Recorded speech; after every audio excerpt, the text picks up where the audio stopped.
Bismillahirrahmanirrahim. Assalamualaikum warahmatullahi wabarakatuh.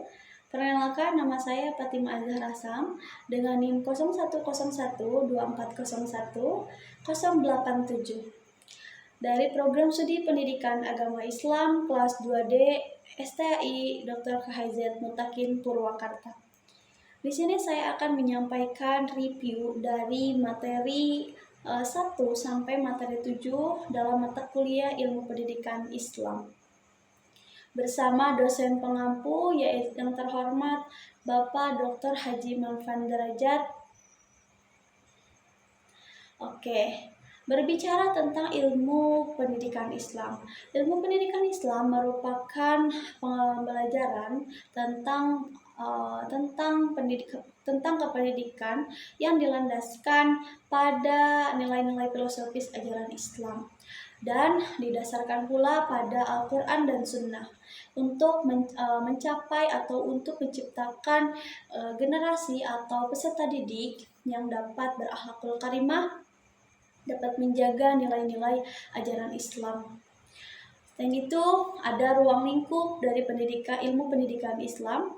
Di antaranya ada peserta didik, ada pendidik, ada alat pendidikan, ada metode pembelajaran, sejarah dari pendidikan, kemudian tujuan dari pendidikan, dan juga ada aspek keimanan, ibadah, dan juga akhlak. Kemudian ada juga tentang lingkungan pendidikan. Selanjutnya ada urgensi dari ilmu pendidikan Islam. Nah, terdapat banyak sekali urgensi dari ilmu pendidikan Islam. Di antaranya yaitu untuk mencetak manusia Muslim yang memiliki karakter yang berakhlakul karimah. Yang biasa kita sebut yang lebih identiknya yaitu beriman, beramal, dan berilmu. Selain itu juga untuk membentuk masyarakat yang beradab. Nah, kemudian ada hubungan antara ilmu pendidikan Islam dengan disiplin ilmu lainnya. Nah, hubungannya itu ada berbagai aspek ya, atau ada berbagai macam ilmu pengetahuan lainnya yang berhubungan dengan ilmu pendidikan Islam. Nah, ilmu pendidikan Islam kita ambil contoh dengan filsafat ya, dengan ilmu filsafat. Filsafat pendidikan Islam dalam kontribusinya bersama ilmu pendidikan Islam, yaitu filsafat ini memberikan kerangka berpikir, kerangka teoritis ya tentang hakikat dari pendidikan Islam. Bagaimana metode, tujuan dari pendidikan Islam itu sendiri. Ya, kemudian selanjutnya selain filsafat ada juga dengan sains ya.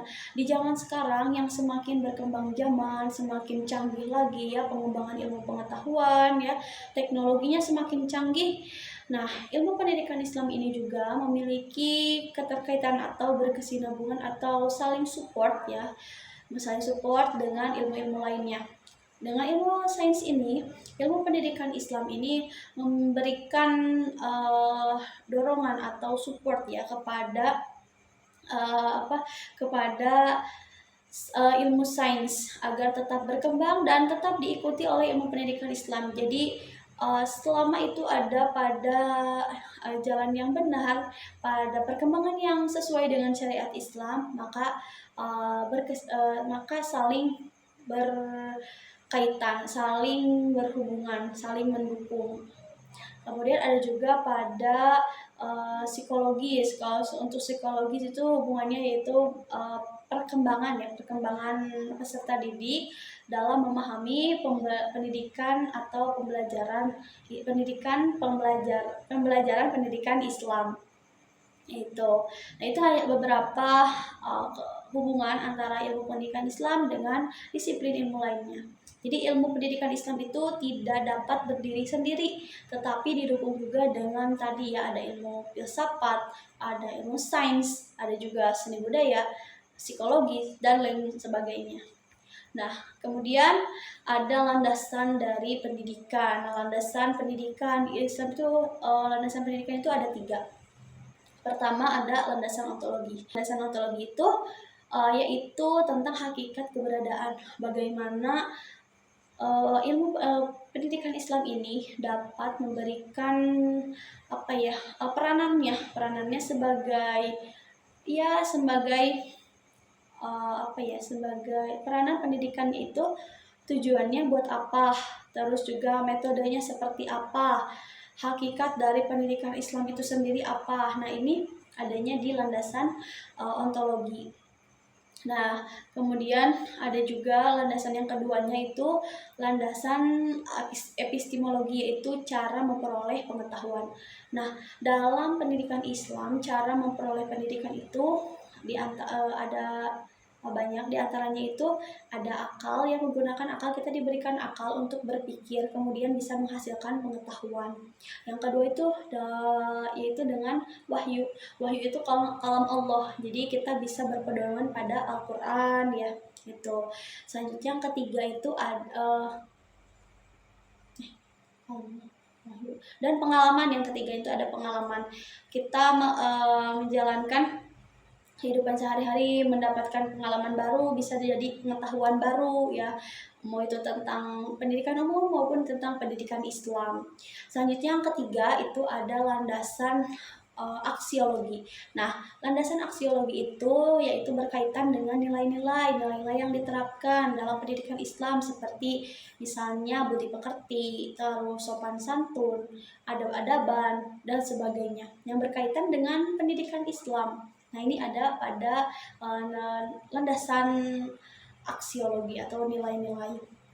Nah, penerapan nilai-nilai. Selanjutnya ada sejarah dari pendidikan Islam. Ada pada masa Rasulullah SAW. Pada masa Rasulullah SAW itu ada dua fase. Yang pertama di fase Mekah. Di fase Mekah itu awalnya Rasulullah menyampaikan itu secara sembunyi-sembunyi, dilakukannya itu kepada para sahabat, kepada keluarganya. Penyampaiannya pun masih yang ringan-ringan, seperti tentang akhlak, terus tentang akhlak, pokoknya yang dasar-dasar ya. Kemudian ada juga di Mekah itu selain daripada sembunyi-sembunyi, ada secara terang-terangan itu. Dia pas Mekah ini lebih pada yang diajarkannya itu lebih pada akhlak ya, pengajaran akhlak, pengajaran Al-Quran ya, masih yang sederhana. Nah, tadi ada secara sembunyi-sembunyi. Yang kedua itu ada secara terang-terangan. Kalau secara terang-terangan, ini Rasul itu udah mulai datang ke masjid untuk menyampaikan ajaran Islam, untuk mengajak, untuk memeluk agama Islam. Kemudian datang ke pusat pendidikan ya,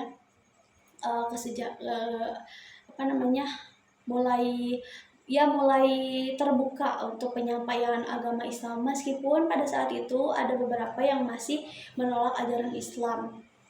Yang ketiga itu ada tahapan seruan umum. Nah, seruan umum itu yaitu dilakukannya pada saat ibadah haji. Pada saat ibadah haji itu kan penduduk dari luar Mekah itu kan datang ke Mekah.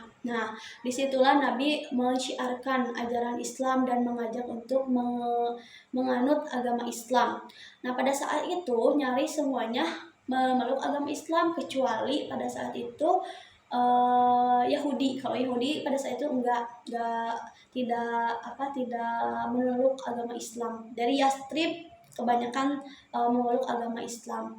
Nah, setelah fase Mekah adalah fase Madinah, setelah Nabi hijrah. Nah, setelah Nabi hijrah itu pendidikannya mulai nggak cuma tentang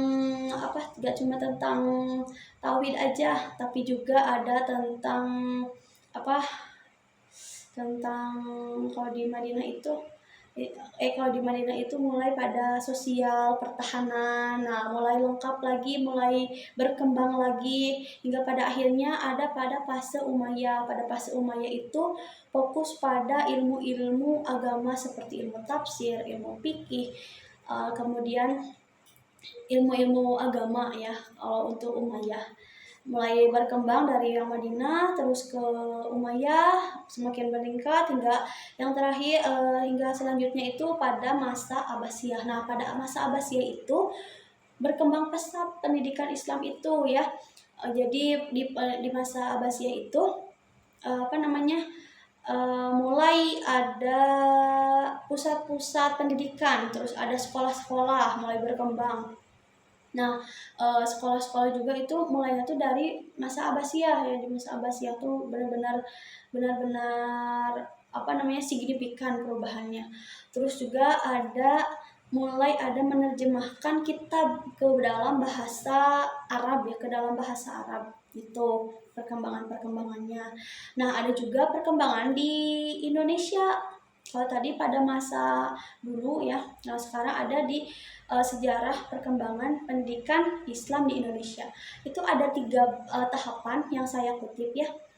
Yang pertama itu ada tahapan penjajahan. Nah, di tahapan penjajahan ini memang dibatasi oleh kolonial Belanda yang pada saat itu memang keadaannya menjajah kata ya, ada menjajah, tapi walaupun tidak terlalu mengganggu ya, tidak terlalu mengganggu dalam penyebaran agama Islam pada saat itu. Masyarakat Islam pada saat itu mempunyai inisiatif atau adaptasi ya, yaitu karena tadi ya, jadi awalnya itu masyarakat Belanda itu tidak terlalu ikut campur dengan penyebaran agama Islam, hingga pada akhirnya pendidikan ini dijadikan senjata oleh kolonial Belanda untuk menjajah. Nah, pada saat itu barulah menciptakan atau menciptakan atau terbentuknya yang namanya Muhammadiyah, NU ya, dan sebagainya untuk menjadi penerjemah atau pengarah dari doktrin-doktrin Islam gitu.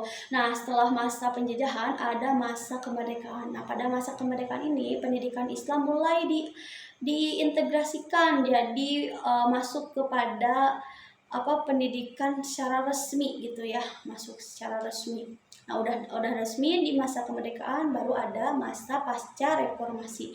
Di pasca reformasi ini pendidikan Islamnya mulai difokuskan pada kurikulum ya, kurikulumnya tuh yang lebih inklusif, seperti desentralisasi pendidikan, terus juga ada pembentukan penerapan KTSP dan sebagainya. Nah, itu untuk beberapa perkembangan di Indonesia. Selanjutnya ada tentang pendidikan, macam-macam pendidikan itu ada 3. Pertama ada pendidikan formal, ada pendidikan non formal, dan ada pendidikan informal. Apa sih perbedaannya? Nah, untuk pendidikan formal menurut saya, pendidikan formal itu adalah suatu kegiatan pendidikan yang dilakukan di suatu institusi yang resmi, tentunya resmi, terstruktur, dan biasanya mendapatkan ijazah langsung dari yang diakui pemerintah, seperti itu. Jadi terstruktur, ada jenjang-jenjangnya. Kalau pendidikan formal ada guru, kurikulumnya, aturan-aturannya jelas ya, sesuai dengan yang diturunkan oleh pemerintah. Terus juga untuk ada peserta didik pastinya ya, itu ruang lingkupnya. Nah, ciri-ciri pendidikan formal itu biasanya ada kurikulum tadi ya. Terus juga dilakukannya pasti di institusi tertentu ya, yang sudah disediakan, barangkali seperti itu. Dan pengajarannya ada pengajaran yang khusus Islam, pendidikan Islam, ada juga pendidikan umum. Kalau untuk pendidikan formal. Nah, selanjutnya ada pendidikan non formal. Kalau pendidikan non formal itu biasanya kayak pondok pesantren atau kursus ya, kita mau kursus nih. Nah, kursus itu sama bimbel ya. Itu masuknya ke non formal. Jadi tidak ada ijazah, paling adanya tuh kayak sertifikat. Ketiga itu pendidikan informal. Nah, pendidikan informal itu yaitu pendidikan di keluarga kita. Sebelum masuk ke formal dan informal tadi, kita adanya sebelum kita ke pendidikan formal dan non formal, kita ada di pendidikan informal, yaitu pendidikan keluarga. Pendidikannya itu ya dengan ruang lingkup keluarga dengan ayah, dengan ibu ya, diarahkan oleh orang tua yang ada di keluarganya, misalkan dengan ayahnya, dengan ibunya, untuk melatih anaknya berkembang, bertumbuh ya, dalam hal berbicara, keaktifannya dari segi ya, dari hal-hal kecil sebelum nanti beranjak kepada pendidikan berikutnya, yaitu pendidikan formal. Nah, jadi pengajarannya itu bersama ya, ruang lingkup keluarga saja. Selanjutnya ada sistem pendidikan tradisional. Sistem pendidikan tradisional itu ada 3. Yang pertama ada kutab, ada madrasah, dan juga ada pesantren. Pesantren itu adalah tempat pembelajaran juga, tetapi pada mode klasik ya. Biasanya dibilang mode klasik karena tradisional juga. Dan pembahasannya atau pengajarannya pun di sana ada pengajaran tentang Al-Quran pastinya ada, terus juga tentang kitab ya, kitab Nahwu, Shoroh seperti itu. Terus dipimpin oleh kiai ya, biasanya ciri-cirinya tuh. Terus juga ini biasanya tidak ada ijazahnya, kecuali misalnya modern barangkali bisa ya mengeluarkan ijazah seperti itu, tapi biasanya paket, itu perbedaannya. Nah, selanjutnya ada juga madrasah. Madrasah itu kalau zaman dulu tingkatannya seperti universitas pada zaman sekarang. Kalau sekarang kan bahasa madrasah itu madrasah aliyah, madrasah sanawiyah, madrasah ibtidaiyah ya. Madrasah itu masih ya jenjangnya masih bukan universitas, tapi pada zaman dulu itu madrasah itu sekelas universitas, karena kan keterbatasan juga. Kalau sekarang kan madrasah baru ke atasnya ada mungkin sekolah tinggi agama Islam atau universitas ya, dan sebagainya. Itu perbedaannya. Nah, biasanya di madrasah itu muatan pengajaran itu ada pendidikan umum ya, pendidikan umum, dan juga ada pendidikan pendidikan Islam gitu. Nah, biasanya kalau madrasah ini tadi ya, pendidikan umum sama muatan ya. Kemudian selanjutnya ada kutab. Nah, kutab ini di zaman dulu itu tempat pusatnya pembelajaran. Jadi yang mau belajar di sana gitu ya, memahami, mengembangkan kreativitasnya itu di sana. Sebelum berkembang tadi ada madrasah, ada pesantren dan sebagainya. Jadi kutab itu tempat pusat pembelajaran pada saat itu. Nah, mungkin itu sebagian review dari pembahasan tentang sistem pembelajaran tradisional. Selanjutnya ada peran ulama ya, peran ulama dalam pendidikan Islam. Tentunya sebagai contoh suri tauladan ya. Apabila ya ulama ini sebagai contoh suri tauladan, penerjemah juga ya, penafsir dari doktrin-doktrin Islam. Terus pengarah untuk selalu ada dalam jalan Allah Subhanahu wa taala, sesuai dengan pedoman tadi ya, sesuai dengan Al-Qur'an, sesuai dengan sunnah. Kemudian selain itu juga peran ulama ini sebagai pendidik, pastinya sebagai pendidik. Mungkin itu yang dapat saya sampaikan untuk review materi awal hingga materi akhir ini. Mudah-mudahan dapat dipahami, dan jika ada kekeliruan dalam pembahasannya atau dalam reviewnya ini mohon dimaafkan. Terima kasih atas perhatian dan waktunya. Wabillahi taufiq wal hidayah. Wassalamualaikum warahmatullahi wabarakatuh.